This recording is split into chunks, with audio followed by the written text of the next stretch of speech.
കർത്താവിൻ്റെ ധന്യനാമം വാഴ്ത്തപ്പെടുമാറാകട്ടെ. ദിവസത്തിലായിരിക്കുന്ന വാത്സല്യ ദൈവമക്കൾക്ക് വേഗം വരുന്ന യേശുക്രിസ്തുവിൻ്റെ നാമത്തിൽ എൻ്റെ സ്നേഹവന്ദനങ്ങൾ അറിയിക്കുന്നു.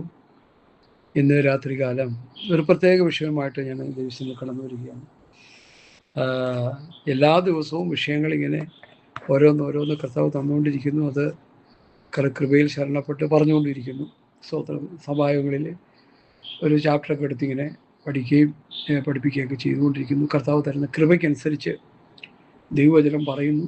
അത് കേൾക്കുന്നവർക്ക് അനുഗ്രഹമാണ്, എനിക്കും അനുഗ്രഹമാണെന്ന് ഞാൻ മനസ്സിലാക്കുന്നു.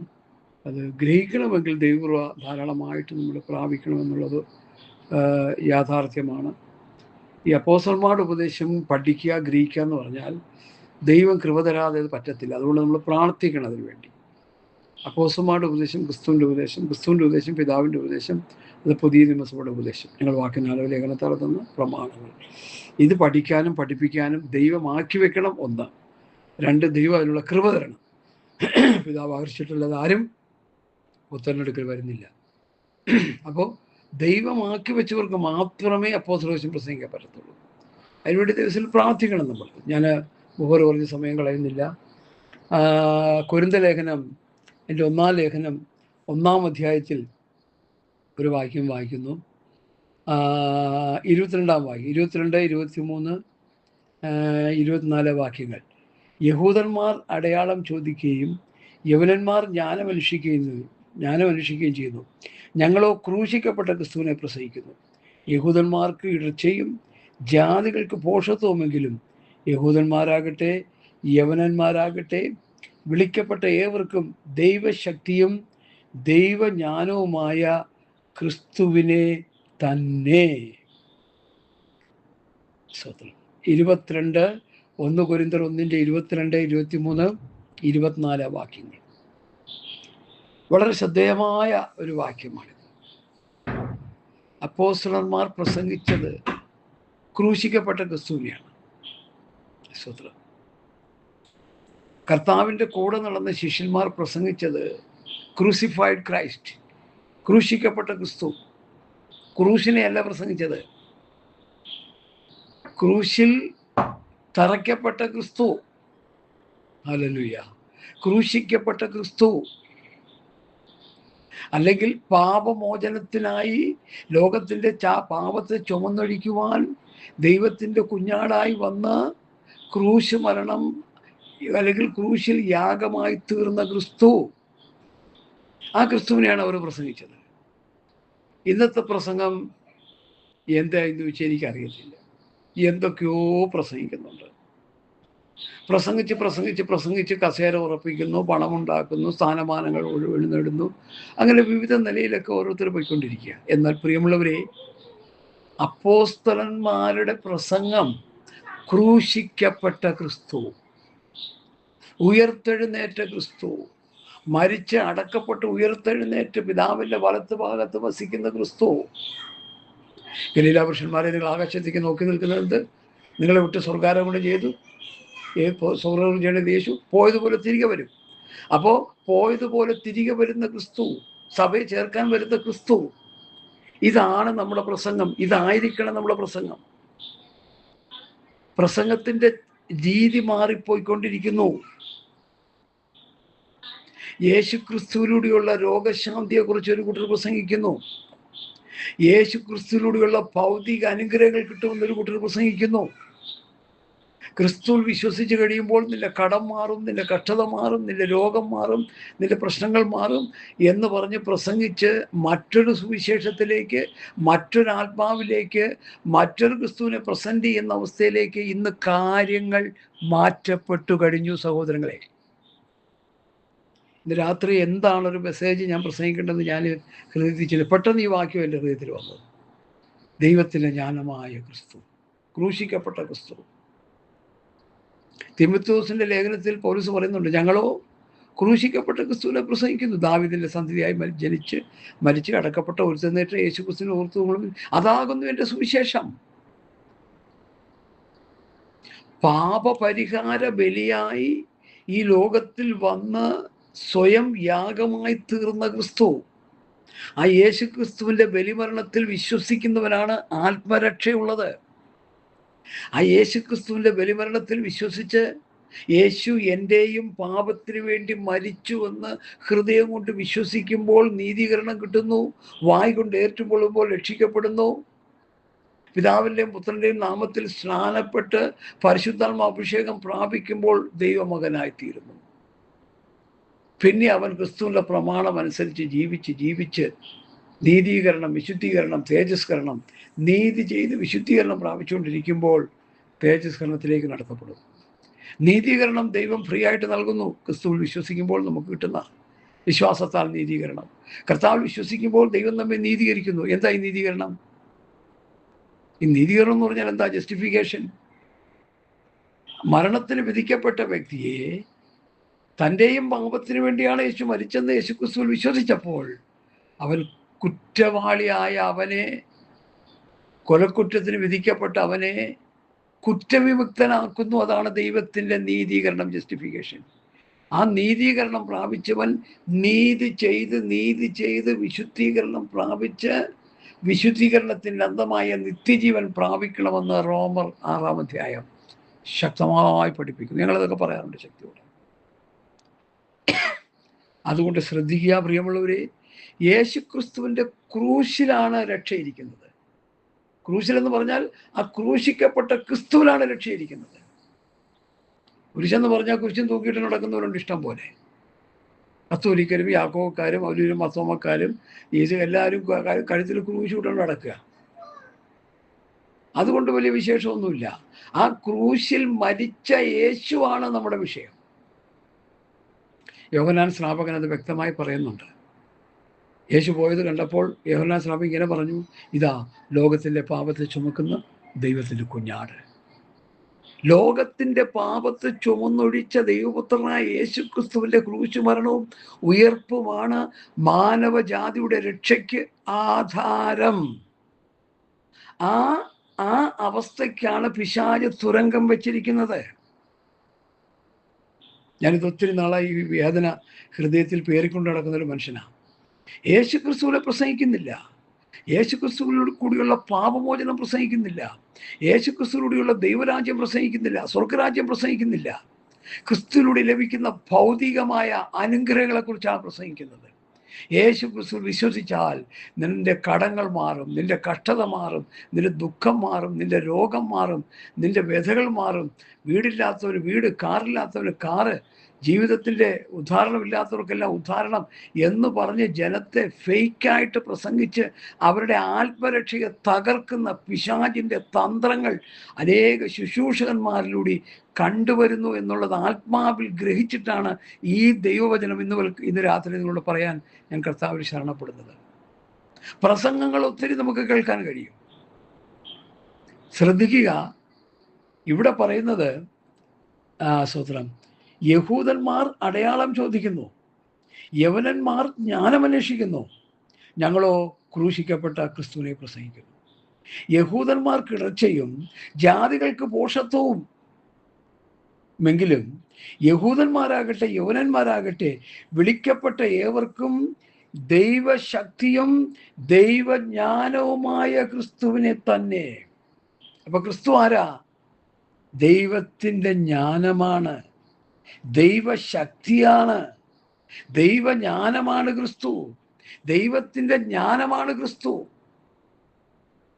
ഈ 1 കൊരിന്ത്യർ ലേഖനം 1-2 അധ്യായത്തിൽ ദൈവത്തിൻ്റെ ജ്ഞാനമാണ് ക്രിസ്തു എന്ന് പൗലോസ് സമർത്ഥിക്കുന്നുണ്ട്. ഞാൻ 2ാമത്തെ ഭാഗം വായിക്കാം. എന്നാൽ തികഞ്ഞവരുടെ ഇടയിൽ ഞങ്ങൾ ജ്ഞാനം സംസാരിക്കുന്നു. 1 കൊരിന്ത്യർ 2:6, 7, 8 വാക്യങ്ങൾ ശ്രദ്ധിച്ച് കേൾക്കണമേ. എന്നാൽ തികഞ്ഞവരുടെ ഇടയിൽ ഞങ്ങൾ ജ്ഞാനം സംസാരിക്കുന്നു, ഈ ലോകത്തിൻ്റെ ജ്ഞാനമല്ല, നശിച്ചു പോകുന്നവരായി ലോകത്തിൻ്റെ പ്രഭുക്കന്മാരുടെ ജ്ഞാനവുമല്ല, ദൈവം ലോക സൃഷ്ടിക്ക് മുൻപേ നമ്മുടെ തേജസ്സിനായി മുൻനിയമിച്ചതും മറഞ്ഞിരുന്നതുമായ ദൈവത്തിൻ്റെ ജ്ഞാനമത്രേ ഞങ്ങൾ മർമ്മമായി പ്രസ്താവിക്കുന്നു. അത് ഈ ലോകത്തിൻ്റെ പ്രഭുക്കന്മാരാരും അറിഞ്ഞിരുന്നുവെങ്കിൽ അവർ തേജസ്സിൻ്റെ കർത്താവിനെ ക്രൂശിക്കയില്ലായിരുന്നു. എന്തു മനസ്സിലായി ഈ വേദഭാഗത്തിൽ നിന്ന്? ദൈവജ്ഞാനവുമായ ദൈവശക്തിയുമായ ക്രിസ്തുവിനെയാണ് അവർ പ്രസംഗിച്ചത്. യഹൂദന്മാരത് അറിഞ്ഞില്ല.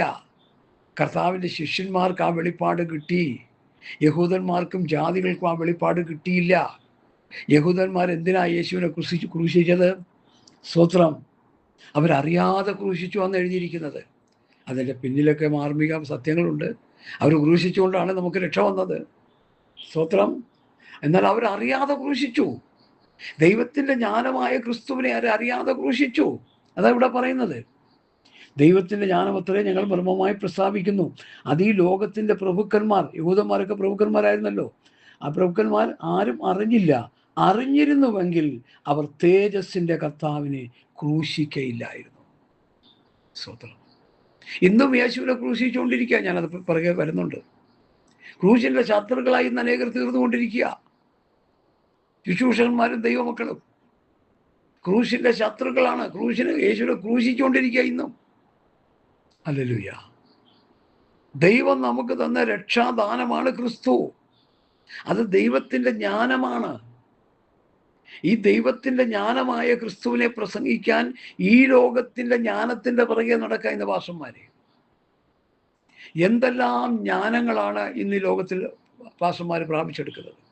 ബൈബിൾ കോളേജുകളിലും യൂണിവേഴ്സിറ്റികളിലും പോയി എന്തോരം ലോകത്തിൻ്റെ ജ്ഞാനങ്ങൾ പ്രാപിക്കാമോ ആ ജ്ഞാനങ്ങൾ മുഴുവൻ പ്രാപിച്ചാണ് അവർ സുവിശേഷം പ്രസംഗിക്കുന്നത്.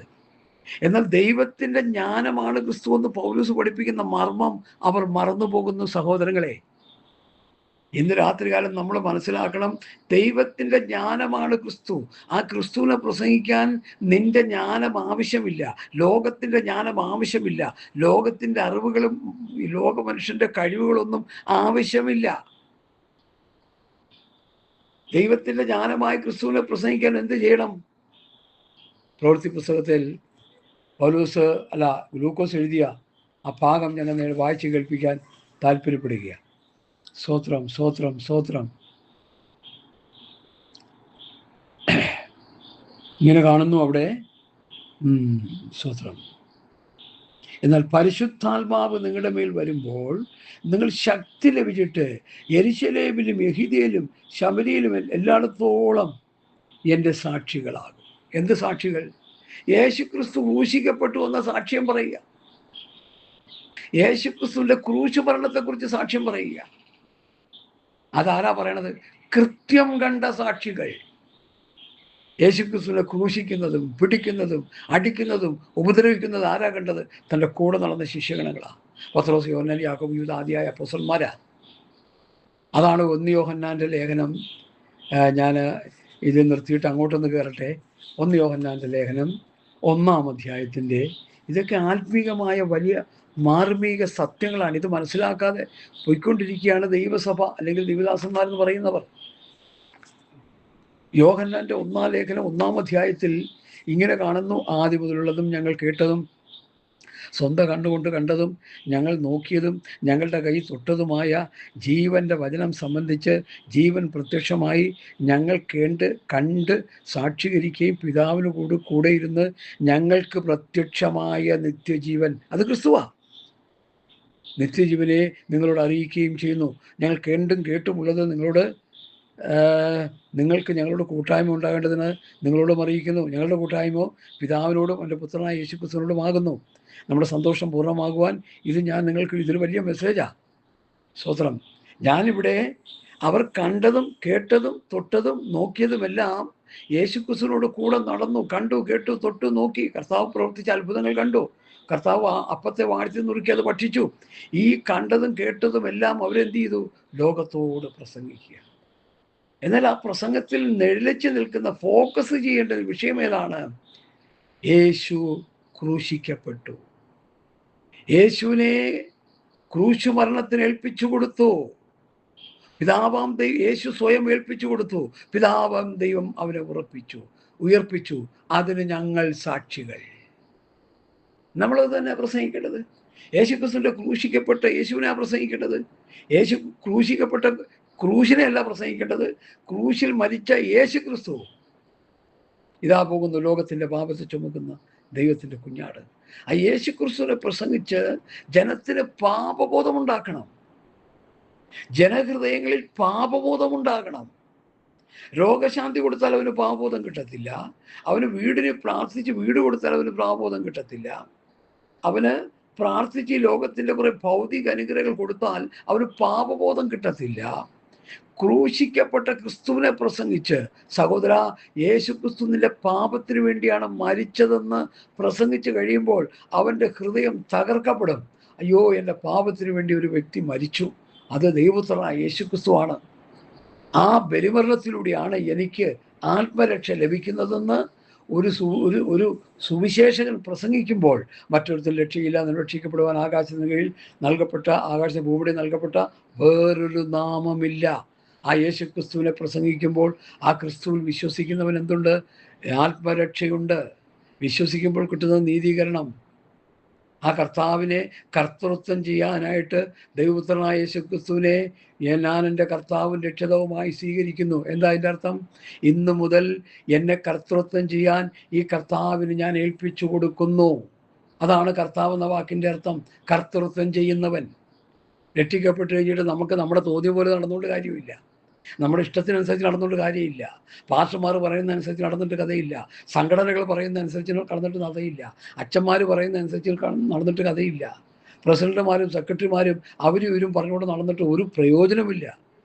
അവരാണ് ഇന്ന് സഭയെ കൺട്രോൾ ചെയ്യുന്നത്.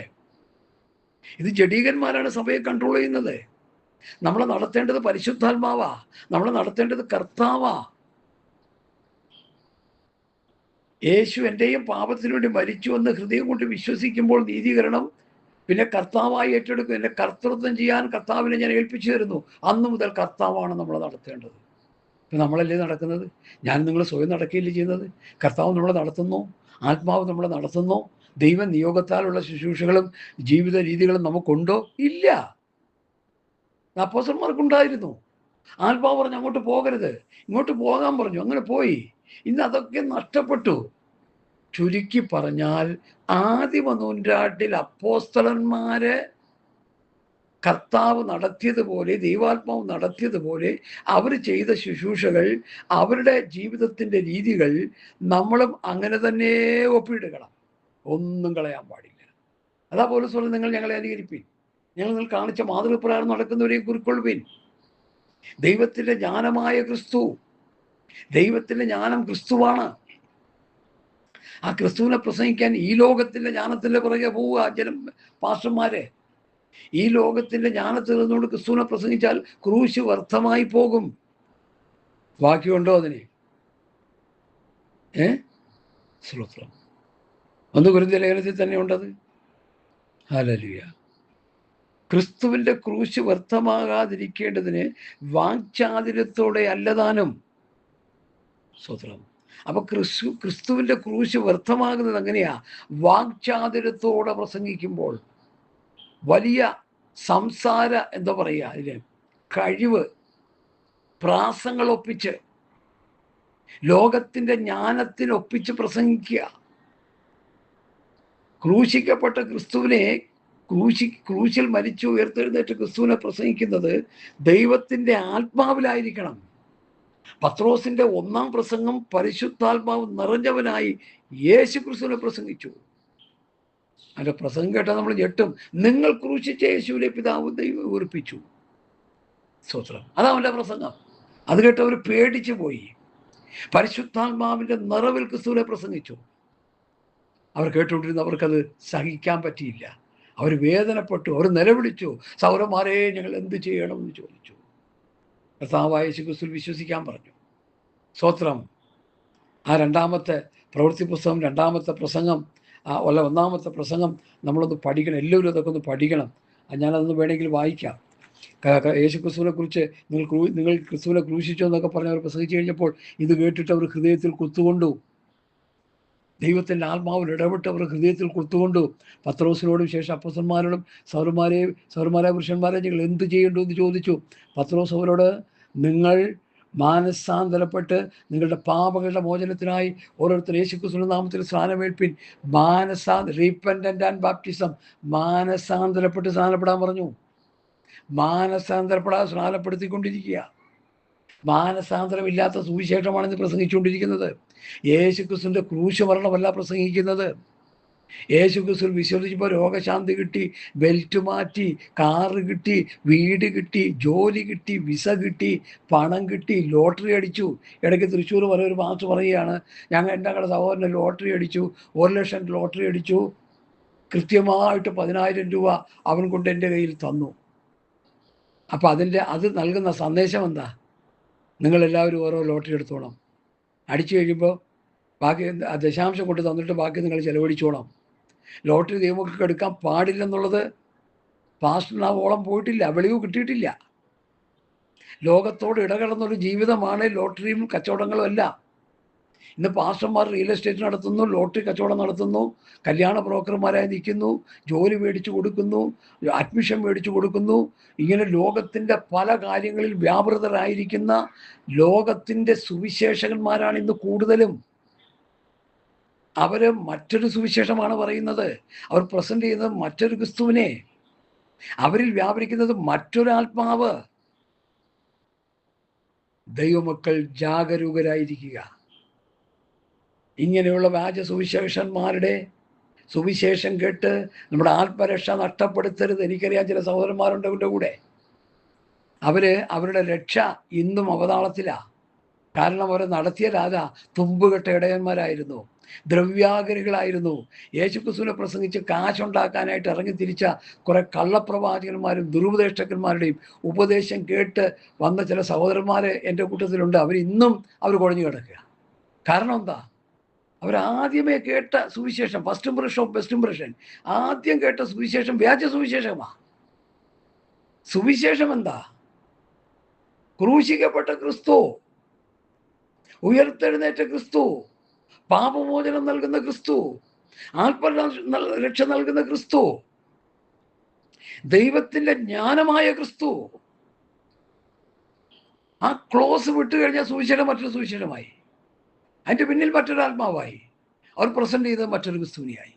ഇന്ന് ഏകദേശം നല്ലൊരു ശതമാനം ആ നിലവാരത്തിൽ കിടക്കുകയാണ്.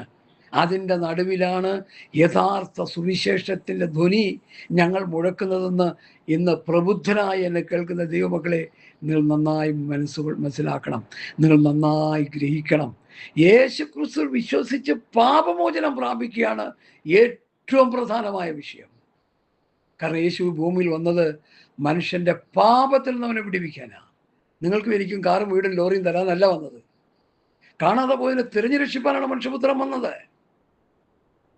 സ്വർഗരാജ്യത്തിൽ നിന്ന് അന്നപ്പെട്ട് കിടന്ന സക്കായിയെ, സ്വർഗരാജ്യത്തിൽ നിന്ന് അന്നപ്പെട്ട് കിടന്ന പത്രോസ്, യോഹന്നാൻ, യാക്കോബ്, യൂദയെ അവരെ വിളിച്ച് സ്വർഗരാജ്യത്തിൻ്റെ വ്യക്തികളാക്കി മാറ്റിയവരെ കർത്താവ്.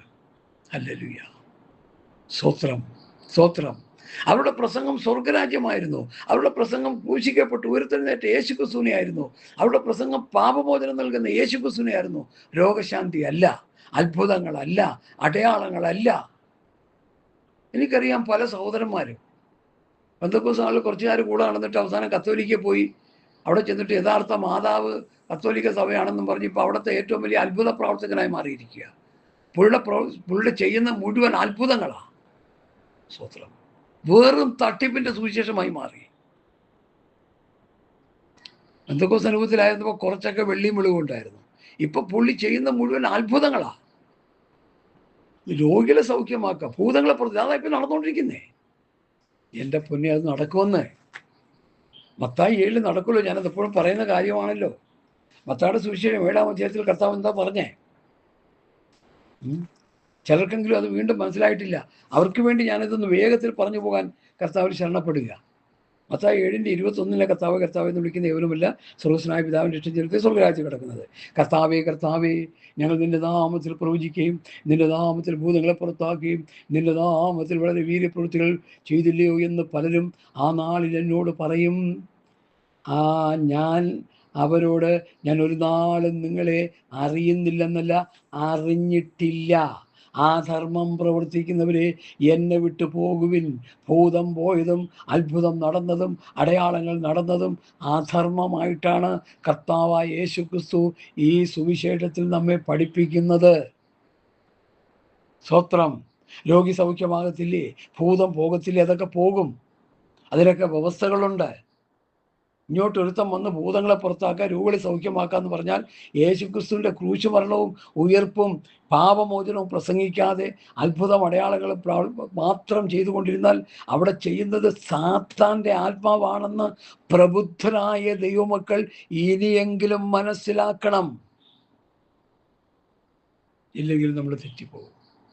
തിരുവഴുത്തുകളെയും ദൈവശക്തിയും അറിയായിയാൽ തെറ്റിപ്പോകുന്നു.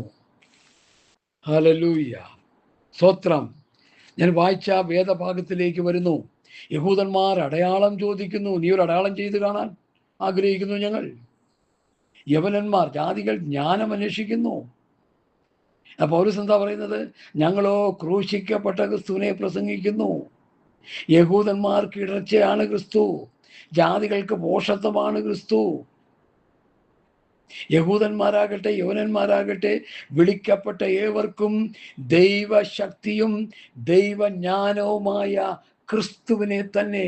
ദൈവത്തിൻ്റെ ശക്തി ക്രിസ്തുവാണ്, ദൈവത്തിൻ്റെ ജ്ഞാനം ക്രിസ്തുവാണ്.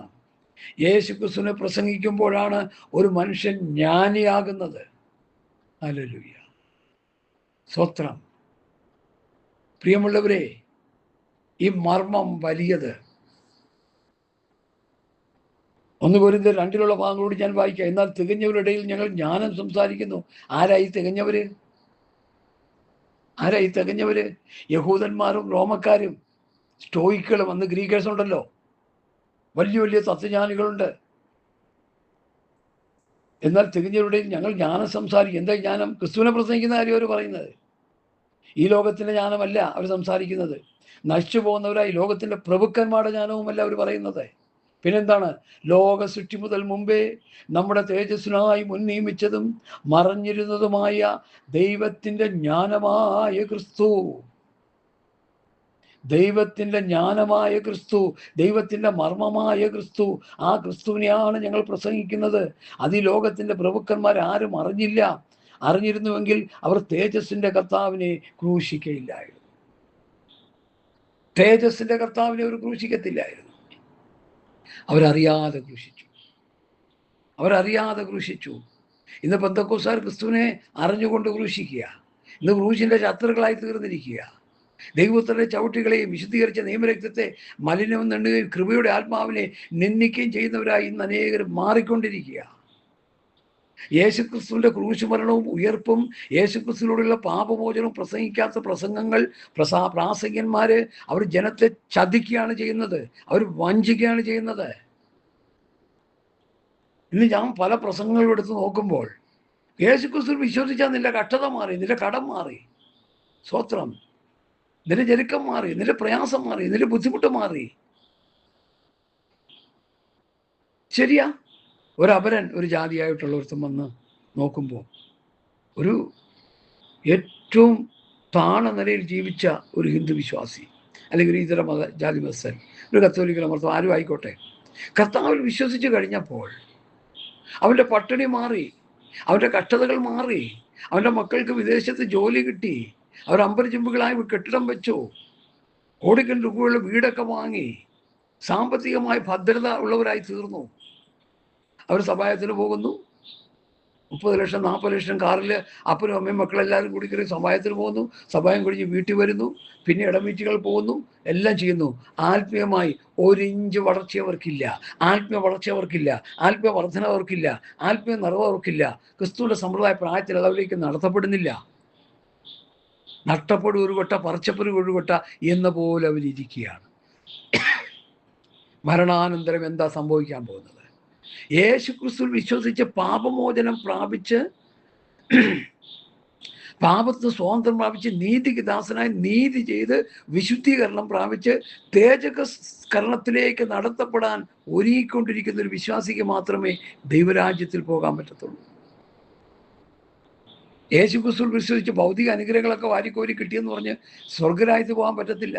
സ്വർഗരാജ്യത്തെ ബലാത്കാരികൾ ബലാത്കാരം ചെയ്യുന്നു, ബലാത്കാരികൾ അതിനെ പിടിച്ചടക്കുന്നു. പാപം വിട്ടൊരു ജീവിതം ഒരു ദൈവത്തിൽ ഇല്ലാത്തിടത്തോളം കാലം ആത്മീകമായി മുന്നോട്ട് പോകാൻ കഴിയത്തില്ല. പാപത്തോട് പോരാടണം, പാപത്തോട് എതിർത്ത് നിൽക്കണം, പാപത്തെ വിട്ടോടണം, പാപത്തെ കീഴ്പ്പെടുത്തണം. ഇതിനെല്ലാം വാക്യങ്ങളുണ്ട് കേട്ടോ, പറയാൻ സമയം എൻ്റെ മുമ്പിലില്ല. പാപം കൂടാതൊരു ജീവിതം നയിക്കണം. യേശുക്രിസ്തുവിൽ വിശ്വസിച്ച് പാപമോചനം പ്രാപിക്കണം. യേശുക്രിസ്തുവിനെ ധരിക്കുന്ന, യേശുക്രിസ്തുവോട് ചേരുന്ന പിതാവിൻ്റെയും പുത്രൻ്റെയും നാമത്തിലുള്ള സ്നാനമേൽക്കണം. വാഗ്ദത്തത്തിൽ പരിശുദ്ധാത്മാവിനെ പ്രാപിച്ച് മക്കളായിത്തീരണം. പരിശുദ്ധാത്മാവ് അഭിഷേകം പ്രാപിക്കാതെ മക്കളാകാൻ പറ്റത്തില്ല. രക്ഷ കൊണ്ട്, സ്നാനം കൊണ്ട് ഒതുങ്ങി നിൽക്കുന്ന ക്രൈസ്തവ സമൂഹങ്ങൾ എത്രയുണ്ടെന്നറിയാമോ? മൊബൈലിലൊരിക്കൽ ഒരു വലിയൊരു ക്ലാസ് നടക്കുക. ഒരു അധ്യാപകൻ ഇരിക്കുന്നു, കുറേ പേര് ചുറ്റുമിരുന്ന് ചോദിക്കുന്നു. അപ്പോൾ ഒരു സ്വർഗത്തിൽ പോകാനുള്ള ക്വാളിറ്റി എന്താണ്, ബേസിക് ക്വാളിറ്റി എന്താണ്? അപ്പോൾ ആ ഗുരു ഇരുന്നുകൊണ്ട് പറയുക, അത് രക്ഷിക്കപ്പെടുക, സ്നാനപ്പെടുക. ഇതാണ് സ്വർഗത്തിൽ പോകാനുള്ള ക്വാളിറ്റി. രക്ഷിക്കപ്പെട്ട, സ്നാനപ്പെട്ട സ്വർഗത്തിൽ പോവോ? പരിശുദ്ധാംശം പ്രാപിക്കണ്ടേ? റോമാലേഖനം 8-ാം അധ്യായത്തിൻ്റെ 11-ാം വാക്യം എന്താ പറയുക? ഞാനൊരു സഹോദരനോട് പറഞ്ഞപ്പോൾ ആ സഹോദരൻ ഞെട്ടിപ്പോയി. 8:11 യേശുവിനെ മരിച്ചവൻ ഉറപ്പിച്ചവൻ്റെ ആത്മാവ് നിങ്ങളിൽ വസിക്കുന്നുവെങ്കിൽ ക്രിസ്തുയേശുവിനെ മരണത്തിൽ നിന്ന് ഉറപ്പിച്ചവൻ നിങ്ങളിൽ വസിക്കുന്ന തൻ്റെ ആത്മാവിനെ കൊണ്ട് നിങ്ങളുടെ മർത്യ ശരീരങ്ങളെ ജീവിപ്പിക്കും. അപ്പോൾ നമുക്ക് ജീവൻ കിട്ടുന്നത് എങ്ങനെയാണ്? ഉയർപ്പ് കിട്ടുന്നത് എങ്ങനെയാണ്? ദൈവത്തിൻ്റെ പരിശുദ്ധാത്മാവ് നമ്മളിൽ വസിക്കുമ്പോൾ ആ ആത്മാവാണ് നമ്മളെ ജീവിപ്പിക്കുന്നത്. ദൈവാത്മാവാണ് നമ്മളെ ഉയർപ്പിക്കുന്നത്. അപ്പോൾ ദൈവാത്മാവില്ലാത്തതിന് ഉയർപ്പുണ്ടോ? ജീവനുണ്ടോ? ഈ ഭൂമിയിലെ ഭൗതിക അനുഗ്രഹങ്ങളൊക്കെ പ്രാപിച്ചിങ്ങനെ ജീവിക്കാമെന്നല്ലേ ഉള്ളൂ. ഞാൻ എൻ്റെ വാക്കുകളെ ഉപസംഹരിക്കാൻ പോവുകയാണ്. സ്തോത്രം. അതുകൊണ്ട് യേശു ക്രിസ്തുവിൽ വിശ്വസിച്ച് ഭൗതിക അനുഗ്രഹങ്ങൾ പ്രാപിച്ച് മുൻപോട്ട് പോകുന്ന ആരെങ്കിലും ഉണ്ടെങ്കിൽ നിങ്ങൾ അപകടരേഖയിലൂടെ മുമ്പോട്ട് പോകുകയാണെന്ന് പറയാൻ ഇന്ന് രാത്രി എനിക്ക് വേദനയോടെ പറയേണ്ടി വരും. യേശു ക്രിസ്തുവിൽ വിശ്വസിച്ച് പാപമോചനം പ്രാപിക്കണം. പാപം വിട്ടൊരു ജീവിതം ഉണ്ടാകണം. ലോകത്തെ ലോകമോഹങ്ങളെ വർജനം ചെയ്യണം. ലോകസ്നേഹം ദൈവത്തോട് ശത്രുത്വമാകുന്നു. ലോകത്തിലെ സ്നേഹിതനാകുവാൻ ഇച്ഛിക്കുന്നവരെല്ലാം ദൈവത്തിൻ്റെ ശത്രുവായി മാറുന്നു. സ്വത്രം. ഇന്നത്തെ ആത്മീയ ഗോളത്തിൽ വിശുദ്ധിയും വേർപാടുമില്ലാത്ത ഒരു വലിയ സമൂഹം വളർന്നു വന്നുകൊണ്ടിരിക്കുക. രക്ഷിക്കപ്പെട്ട് എങ്ങനെയെങ്കിലും ഒന്ന് വെള്ളത്തിൽ മുങ്ങിയാൽ മതി, അതോടെ സകലവും തീർന്നെന്ന് പറയുക. ആത്മാവിനെ പ്രാപിക്കണം, ആത്മഫലങ്ങളെ പ്രാപിക്കണം, ആത്മവരങ്ങളെ പ്രാപിക്കണം, ആത്മാവിൽ ശുദ്ധീകരണം പ്രാപിച്ചുകൊണ്ടിരിക്കണം. പാപങ്ങളും തെറ്റുകുറ്റങ്ങളും നമ്മുടെ ജീവിതത്തിൽ കടന്നു വരുമ്പോൾ ആത്മാവിൻ്റെ ശുദ്ധീകരണം മാത്രമേ നടന്നിട്ടുള്ളൂ. ഈ ആത്മാവിൻ്റെ ശുദ്ധീകരണം മാത്രം നടന്നതുകൊണ്ട് സ്വത്രം ജഡം പാപ ലോകത്തിൽ പാപശരത്തിലായിരിക്കുന്നത്. അതാ യാക്കോബ് പറഞ്ഞു, നാം പലതിലും തെറ്റിപ്പോകുന്നു. അപ്പം തെറ്റിപ്പോകാനുള്ള സാധ്യതകളുണ്ട്. യോഹന്നാൻ പറയുന്നു, നാം നമ്മിൽ പാപമില്ലെന്ന് പറയാൻ നാം നമ്മെ തന്നെ വഞ്ചിക്കുന്നു. പാപം നമ്മിൽ കടന്നു വരാം. ആ പാപങ്ങളെ അതാത് സമയങ്ങളിൽ ഏറ്റുപറഞ്ഞ് ശുദ്ധീകരണം പ്രാപിച്ച് നീതി ചെയ്ത് വിശുദ്ധീകരണം പ്രാപിച്ച് നിത്യജീവനിലേക്ക് കിടക്കും. പാപം ചെയ്യുമ്പോൾ റോമാലേഖനം 6-ാം അധ്യായത്തിലെ ഒരു വിഷയം പറഞ്ഞ് ഞാനിതങ്ങ് മെസ്സേജ് കൺക്ലൂഡ് ചെയ്യുകയാണ്. സ്തോത്രം. റോമാലേഖനം 6-ാം അധ്യായത്തിൽ ഇങ്ങനെ നമുക്ക് കാണാൻ കഴിയുന്നു. സ്തോത്രം. ഞാനത് വായിച്ച് നിങ്ങളെ കേൾപ്പിക്കാം. സ്തോത്രം. നിങ്ങളുടെ ജഡത്തിൻ്റെ ബലിനിമിത്തം 19 വരെ ബലിനിമിത്തം ഞാൻ മനുഷ്യരീതിയിൽ പറയുന്നു, നിങ്ങളുടെ അവയവങ്ങളെ അധർമ്മത്തിനായി അശുദ്ധിക്കും അധർമ്മത്തിനും അടിമകളാക്കി സമർപ്പിച്ചതുപോലെ ഇപ്പോൾ നിങ്ങളുടെ അവയവങ്ങളെ വിശുദ്ധീകരണത്തിനായി നീതിക്ക് അടിമകളാക്കി സമർപ്പിപ്പീൻ. അപ്പം വിശുദ്ധീകരണം പ്രാപിക്കണം വേണ്ടി അവയവങ്ങളെ സമർപ്പിക്കാൻ. എന്താണ് അവയവങ്ങൾ? പഞ്ചേന്ദ്രിയം, കണ്ണ്, മൂക്ക്, നാക്ക്, ത്വക്ക്, ചെവി. ഈ 5 ഇന്ദ്രിയങ്ങളെ വിശുദ്ധീകരണത്തിനായി നീതിക്ക് അടിമകളാക്കി സമർപ്പിപ്പീൻ. നിങ്ങൾ പാപത്തിന് ദാസന്മാരായിരുന്നപ്പോൾ നിങ്ങൾക്ക് നീതിയെ സംബന്ധിച്ച് സ്വതന്ത്രരായിരുന്നുവല്ലോ. നിങ്ങൾ അന്ന് എന്തൊരു ഫലമുണ്ടായിരുന്നു. ഇപ്പോൾ നിങ്ങൾക്ക് ലജ്ജ. അപ്പം പാപം ചെയ്യുമ്പോൾ കിട്ടുന്ന എന്താ? ലജ്ജ. അതിൻ്റെ അവസാനം മരണമാണ്. പാപം ചെയ്തുകൊണ്ടിരിക്കുക, പാപം പ്ലസ് ലജ്ജ അവസാനം മരണം, ആത്മമരണം. എന്നാൽ ഇപ്പോൾ പാപത്തിന് സ്വാതന്ത്ര്യം പ്രാപിച്ച് ദൈവത്തിൻ്റെ ദാസന്മാരായിരിക്കാൻ നിങ്ങൾക്ക് ലഭിക്കുന്ന ഫലം വിശുദ്ധീകരണം. വിശുദ്ധീകരണം എങ്ങനെ കിട്ടും? സ്തോത്രം. എങ്ങനെയായി വിശുദ്ധീകരണം കിട്ടുന്നത്? സ്തോത്രം. പാപത്തിന് സ്വാതന്ത്ര്യം പ്രാപിച്ച് ദൈവത്തിൻ്റെ ദാസന്മാർ നിങ്ങൾക്ക് ലഭിക്കുന്ന ഫലം വിശുദ്ധീകരണം. നീതി ചെയ്യുമ്പോൾ വിശുദ്ധീകരണം. നീതി ചെയ്യുക, വചനം അനുസരിച്ച് സകല നീതി നിവർത്തിക്കും നമുക്ക് ഉചിതം. ദൈവത്തിൻ്റെ നീതി ചെയ്യുമ്പോൾ കിട്ടുന്നത് വിശുദ്ധീകരണം പ്ലസ് വിശുദ്ധീകരണം അവസാനം നിത്യജീവൻ. പാപത്തിൻ്റെ ശമ്പളം മരണം അത്രേ, ദൈവത്തിൻ്റെ കൃപാവരമോ കർത്താവായ യേശു ക്രിസ്തുവിൽ നിത്യജീവൻ തന്നെ. ഞങ്ങൾ ക്രൂശിക്കപ്പെട്ട ക്രിസ്തുവിനെ പ്രസംഗിക്കുന്നു. പാപമോചനം നൽകുന്ന ക്രിസ്തുവിനെ കുറിച്ച് പ്രസംഗിക്കുന്നു. ദൈവരാജ്യത്തിൽ നമ്മളെ കൊണ്ടുപോകുന്ന ക്രിസ്തുവിനെ കുറിച്ച് നമ്മൾ പ്രസംഗിക്കുന്നു. സ്വർഗമഹിമകൾ വിട്ട് ഈ താളലോകത്തിലേക്ക് കർത്താവ് ഇറങ്ങി വന്ന എന്തിനാ? നിത്യമായ നരകാഗ്നിയിൽ നിന്ന് നമ്മളെ കൈപിടിച്ചുയർത്തി സ്വർഗത്തിൽ പിതാവിൻ്റെ സന്നിധിയിലേക്ക് കൊണ്ടുചെല്ലാനാണ് കർത്താവ് ഇറങ്ങി വന്നിരിക്കുന്നത്. അത് തടസ്സമായി നിൽക്കുന്ന ഘടകം ഏതാ? പാപം. ആ പാപത്തെ കർത്താവ് മരിച്ചു. പാപത്തിന് പരിഹാരമായി കർത്താവ് മരിച്ചു. നമ്മുടെ സർവ്വലോകത്തിൻ്റെ നമ്മുടെ എല്ലാവരുടെയും പാപത്തെ ചുമന്നഴിച്ചുകൊണ്ട് കർത്താവ് മരിച്ചു. ആ മരിച്ച കർത്താവ് എൻ്റെയും പാപത്തിന് വേണ്ടിയാണ് മരിച്ചെന്ന് ഹൃദയം കൂടി നീ വിശ്വസിക്കുമ്പോൾ നിനക്ക് നീതീകരണം കിട്ടുന്നു. നീതീകരണം കിട്ടിയവൻ എന്ത് ചെയ്യണം? നീതി ചെയ്ത് വിശുദ്ധീകരണം പ്രാപിച്ചുകൊണ്ടിരിക്കണം. അതാണ് റോമർ 6 പഠിപ്പിക്കുന്നത്. നീതി ചെയ്യുമ്പോൾ വിശുദ്ധീകരണം കിട്ടും. വിശുദ്ധീകരണത്തിൻ്റെ അന്തമാണ് നിത്യജീവൻ. ഈ പ്രോസസ്സിങ്ങിലൂടെ അല്ലാതെ നിത്യജീവൻ പ്രാപിക്കാൻ കഴിയുമെന്ന് എനിക്ക് വിശ്വസിക്കാൻ കഴിയുന്നില്ല. കാരണം ദൈവസഭയുടെ അപ്പോസ്തലൻ പൗലൂസ, പിതാവാം ദൈവത്താൽ യേശുക്രിസ്തുവിനാലും അപ്പോസ്തലനായി നിയമിക്കപ്പെട്ടവൻ, ഗലാത്യർ 1:1. ആ ദൈവസഭയുടെ അതിശ്രേഷ്ഠ അപ്പോസ്തലൻ വെച്ചിരിക്കുന്ന വ്യവസ്ഥ, ഉപദേശം, ദ ഫോം ഓഫ് ഡോക്ട്രിനാണ് താൻ ലേഖനങ്ങളിലൂടെ തരുന്നത്. പൗലോസ് മാത്രമല്ല, പൗലോസ്, പത്രോസ്, യോഹന്നാൻ, യാക്കോബ്, യൂദ ആദ്യ അപ്പോസ്തലന്മാർ തരുന്ന വാക്കിനാലോ ലേഖനത്താലോ തന്ന പ്രമാണങ്ങളെ മുറുകെ പിടിച്ച് നീതി ചെയ്ത് വിശുദ്ധീകരണം പ്രാപിച്ച് തേജസ്കരണത്തിലേക്ക് നടത്തപ്പെടുവാൻ കർത്താവിൻ്റെ വരവിന് വേണ്ടി ഒരുങ്ങിയിരിക്കുന്ന എല്ലാ ദൈവമക്കളെയും ആഹ്വാനം ചെയ്തുകൊണ്ട്, സ്തോത്രം, ഈ ദുഷ്ടലോകത്ത് നിന്ന്, ഈ പാപലോകത്തിൽ നിന്ന് കർത്താവ് നമ്മളെ ചേർത്ത് ആ സ്വർഗീയ സന്തോഷത്തിൻ്റെ തിമിർപ്പിൽ, ആ മഹാസന്തോഷത്തിൻ്റെ തിമിർപ്പിൽ സ്വർഗത്തിലായിരിക്കുവാൻ തക്കവണ്ണം നമുക്ക് നമ്മെ തന്നെ സമർപ്പിക്കാം. അതിന് എളിയ സന്ദേശം മുഖാന്തരമായി ഭവിക്കട്ടെ എന്നാത്മാർത്ഥമായി പ്രാർത്ഥിച്ചുകൊണ്ട് എൻ്റെ വാക്കുകൾ ചുരുക്കുന്നു. കർത്താവ് ഈ വചനങ്ങളാൽ നമ്മെ അനുഗ്രഹിക്കട്ടെ. ആമേൻ, ആമേൻ, ആമേൻ, ആമേൻ, ആമേൻ, ആമേൻ, ആമേൻ.